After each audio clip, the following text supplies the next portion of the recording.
alaikum wa rahmatullahi wa barakatuh. I welcome you to another episode of this program, Islam is Beautiful, a program designed to let you appreciate yourselves as Muslims and as individuals. My name is Salma Adet Tulawal. Thank you for joining us for today's episode. Fortunate is he. Fortunate. This program is sponsored in memory of Ajiya Fauziya Kende Lola Hali. May Allah grant her Al-Jannah Firdaus. Ameen. His thoughts of Allah and Judgment Day.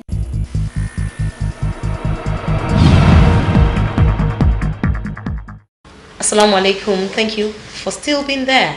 Today on this program, we're going to be discussing the topic, the ideal Muslim woman. The ideal Muslim woman may be peculiar to everyone, but one thing we all know is that the ideal Muslim woman should be happy.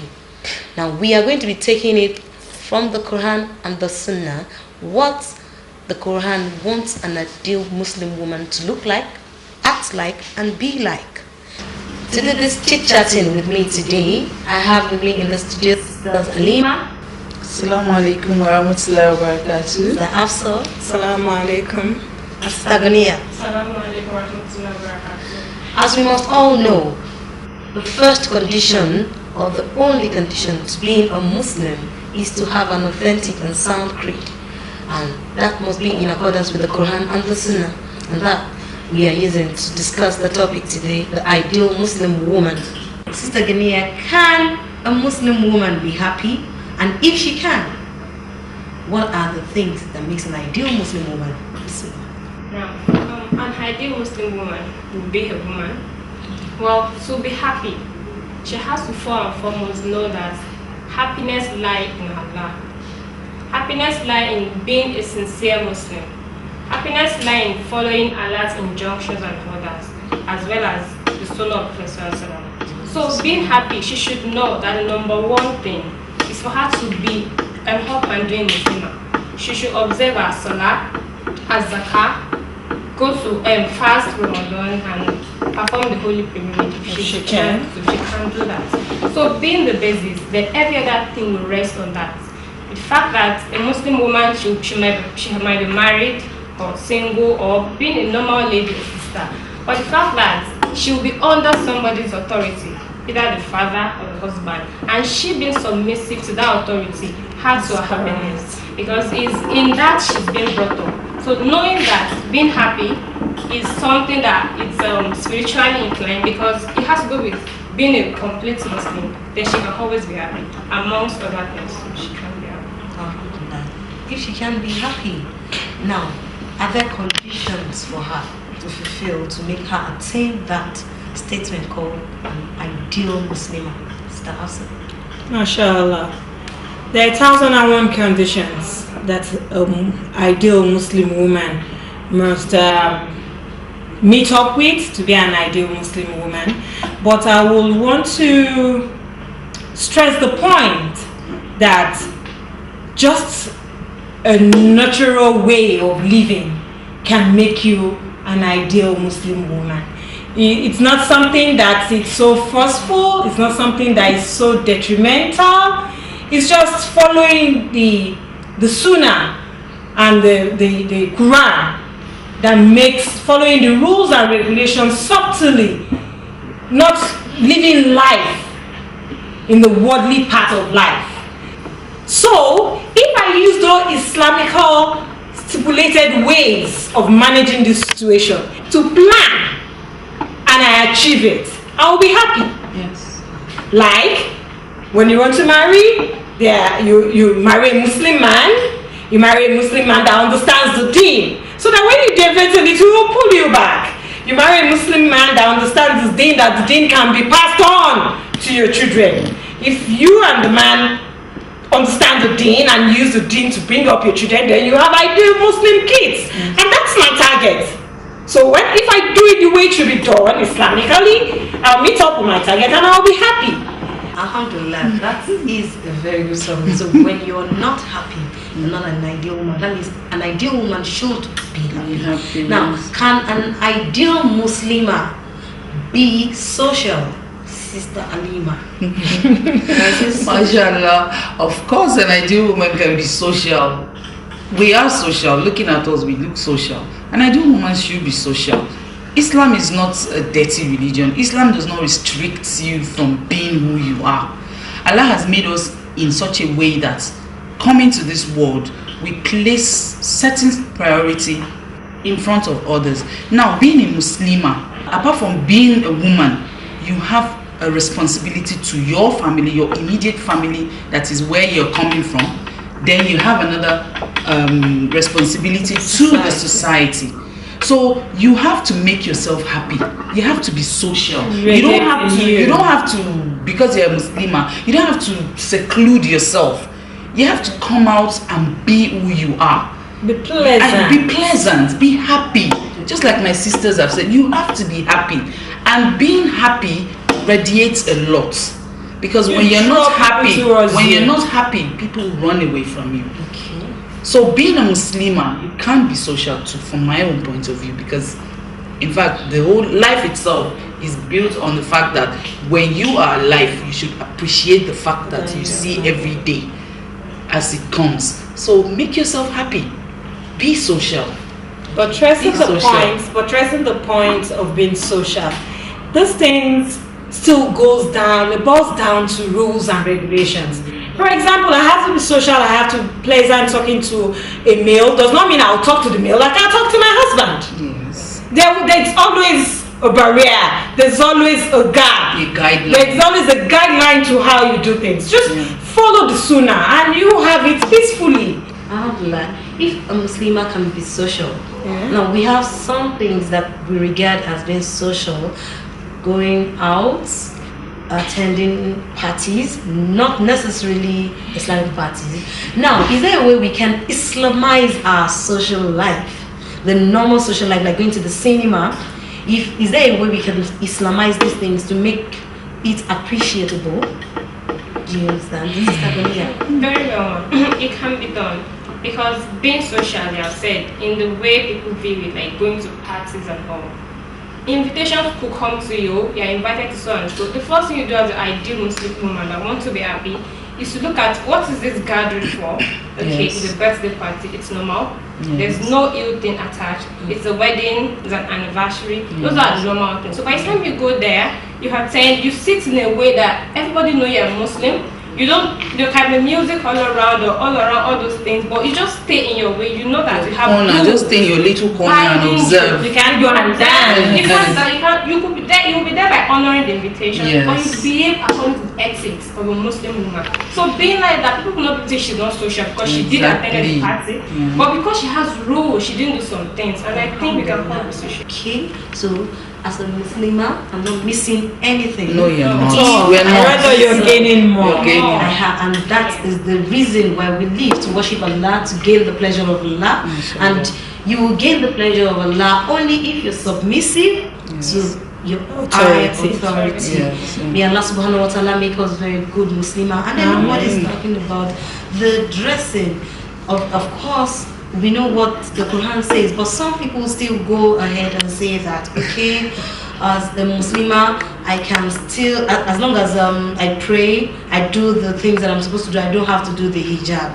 It's not true. It's not true at all. It's not. Islam is a complete religion. A complete It doesn't leave any part of our life untouched, including our dressing. So being modest is the concept of wearing a hijab. Be it scarf or the long one, any length, is everything centered around modesty. Now the person in question now says covering and all is not part of it. No, she's not really understanding it, or she has the knowledge, she's not understanding the concept. The dressing is part of it. You can't start saying this is what I want to, what I don't want, because Allah's rule, as we have said, being happy involves following all Allah's injunction. So she has to know that with time she could start little, wear a scarf to something, or she could even be on her own. We shouldn't condemn her because it's a gradual. It's a gradual She thing. start with scarf. Maybe today she wears it, tomorrow she does not. It's part of it. Today she wear it for salat, tomorrow she'll wear a different one. It's part of it. Let's just leave her with time. Because she'll get to know you and she'll fully understand and she'll be happy doing it. Yeah. She'll stand out. The most beautiful thing, the most beautiful thing about the hijab is that it stands you out in the crowd. Alhamdulillah. Like you think somebody that is naked is being observed. You in hijab is being mostly observed. Alhamdulillah. So as an ideal Muslim woman, I must do the hijab. I must be submissive. I must be submissive, and I must follow all the tenets of Islam As much as you can. Yeah, as much as I can. If I want the pleasure of Allah subhanahu wa ta'ala, may Allah subhanahu wa ta'ala not deprive us from it. Now this is from our perspective. Let us listen to authority tell us more about the Muslima, the ideal Muslim woman being happy. Bismillah.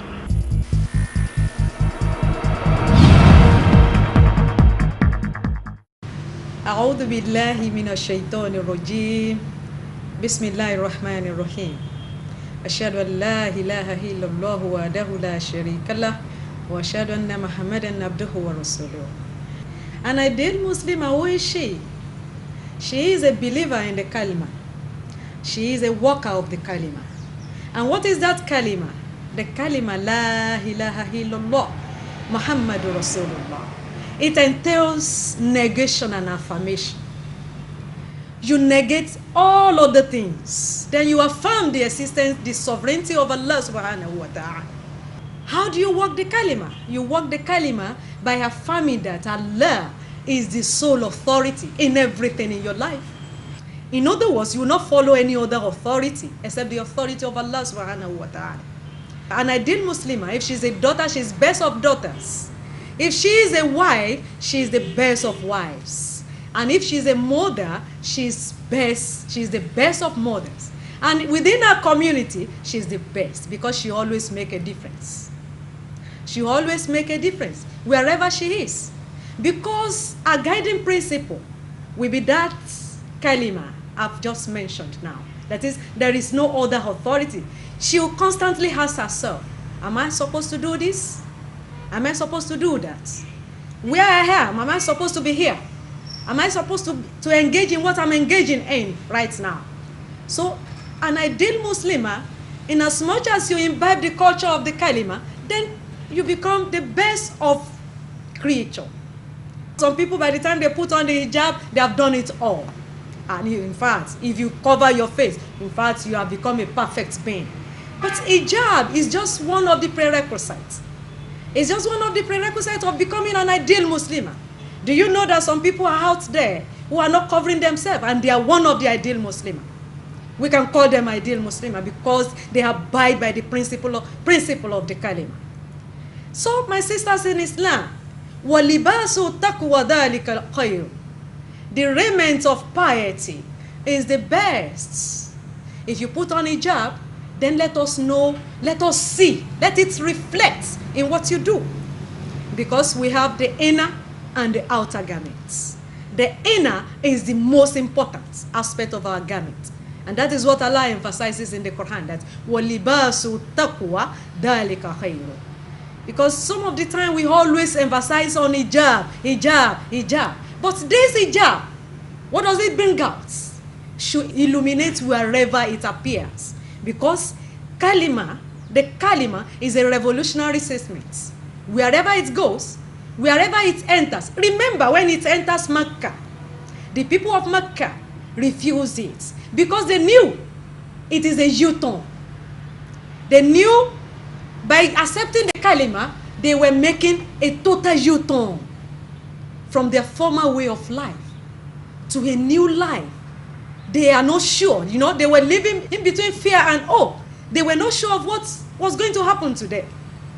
That was why they refused it. That was why Abu Lahab said that he was going to fight the prophet with the last drop of blood in his vein. So, sisters in Islam, an ideal Muslimah is a worker of the kalima, a believer of the kalima. And I want to repeat, if she's a daughter to her parents, she will be the best of daughters. And if she's a wife, she will be the best wife to her husband. And if she's a mother, she will be the best of mothers. And within her community, she will be the best, worthy of emulation. Wassalamu alaikum wa rahmatullah wa barakatuh. Fortunate is he. Fortunate. This program is sponsored in memory of Hajiya Fauziya Kehinde Lola Ali. May Allah grant her Al-Jannah Firdaus. Amen. His thoughts of Allah and Judgment Day.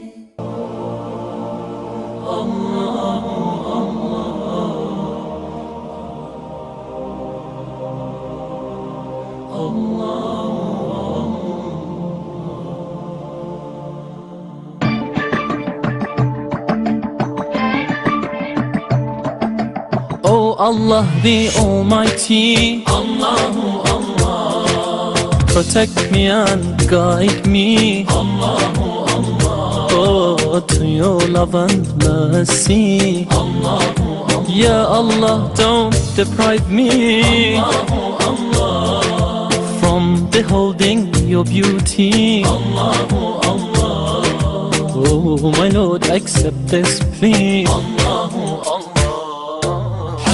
ربي جل الله الله الله ما في قلبي غير الله الله الله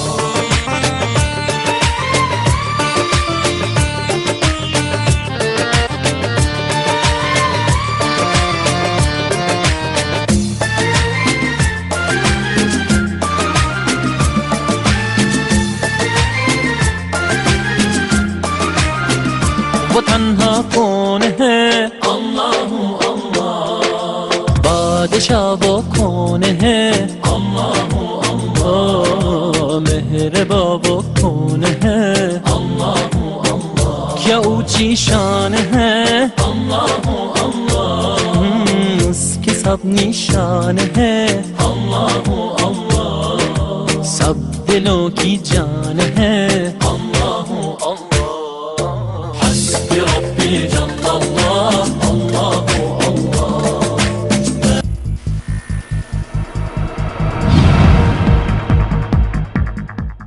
Alhamdulillahi Rabbil Alameen. You're welcome back. This is Still Islam is Beautiful. We believe that has corroborated what we have said earlier. Sister Afsa, the authority just made us realize that an ideal Muslim woman is exactly what we have stipulated before now. But she added that once we have agreed, once we have accepted to be a Muslim, we should work towards being ideal. Yeah. That's what she said.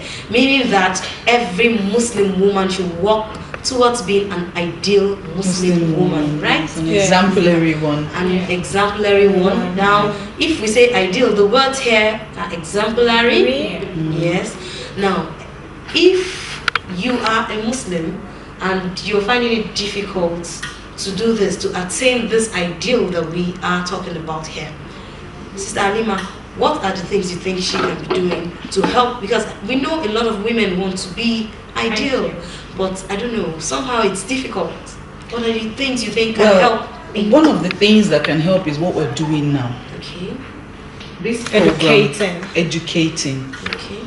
This is one of the reasons why we have decided to do this. Okay. Your question is one of the reasons. Now, if a woman is watching us now, maybe she did not have these ideas before. She will know that, oh, so I can really do this and still be happy and still be a submissive wife, a good Muslim. You're a Muslima, you understand? So I think education is one important thing that I think that should start from when the children. It can start from home. As a child, as a wife, you've already passed through the stage of being someone else's child. So from that stage of your life, when you were under your parents, you've started learning things. So now that you're a wife, you pass on all those things to your children. And as you're passing on, they say we learn every day. Even as a parent, you're still learning. Your children go to school, come back, and they teach you some things that you don't even have an idea of. You understand? So I think education is something that it's continuous. can help. So we can see knowing what to seek do, it, yes. knowing what seek to it. do, knowing the rules and regulations, of what you gathering, guiding what you're supposed to do makes it easy. Makes it easy for us. And I believe also that from wherever we are coming, we should also be exemplary to our immediate family. Yes. As a Muslim woman, I believe that the first assignment we have is to make sure that our children see us as role models. Like our slogan here on this program, that you should not tell them that you're a Muslim. Let them see you, and your children see that you're a Muslim. And I also believe that if we strive, Allah subhanahu wa ta'ala will make it easy for us. And Allah reward us abundantly. Now, to buttress this topic, we are recommending to you a book. You can be the happiest woman in the whole world.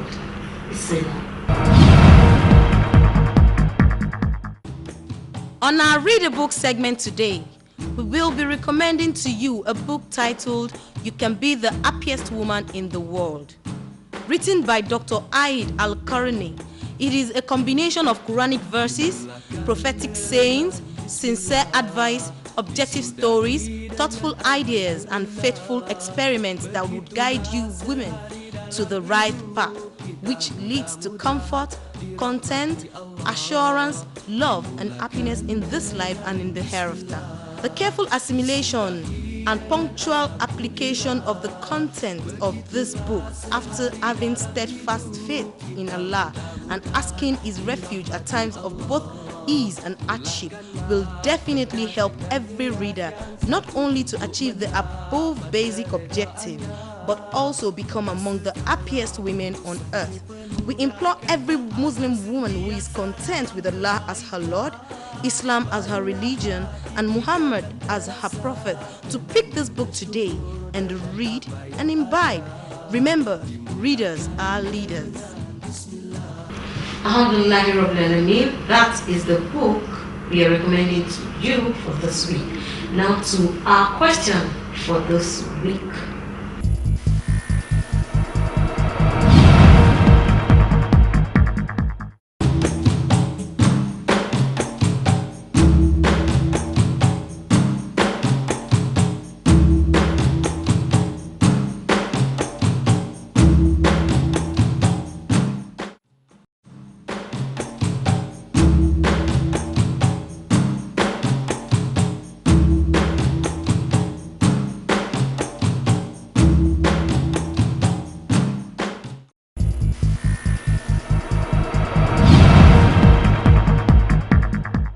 From our own perspective, we have told you from an authority's perspective, we have given you a book, and we also have thrown to you a question that can guide you and make you do a lot of research.